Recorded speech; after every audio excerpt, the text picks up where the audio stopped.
বিপ্লব সাহেব, হ্যাঁ বলেন।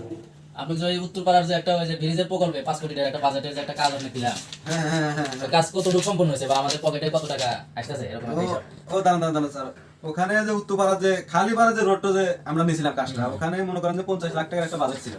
তো ওখান থেকে মনে করেন যে কম করে আপনার পকেটে 40 লাখ টাকার মতো থাকবো। আর একটু বেশি নেওয়ার চেষ্টা করবেন। না 50 লাখ টাকার কাজ যে, তারপরে মানে জনগণের তো এত টাকা দেওয়ার দরকার নাই, আপনার জায়গায় আরো 2 লাখ টাকা বাঁচাতে পারতেন। এখন এটা করা যাইতো, কিন্তু স্যার জিনিসটা কেমন হইতো না।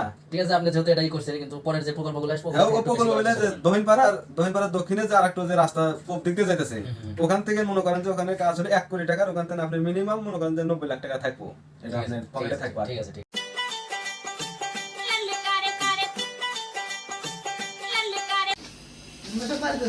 আসসালামু আলাইকুম। ওয়ালাইকুম আসসালাম। মেম্বার সাহেব, এই আঙ্গের রাস্তাঘাট হলো খারাপ, আঙ্গের বাড়ির সামনে তো যাওয়া লাগে, এলাকায় যাওয়া লাগে, রাস্তাঘাট খুবই খারাপ, গাড়ি ঘোড়া চালাবার পারি না, রাস্তা বানাতে নাকি আর এলাকায় মনে করেন যে এই রাস্তাঘাট মেম্বার সাহেব আর কি মেম্বার সাহেবের অর্ডার না এসে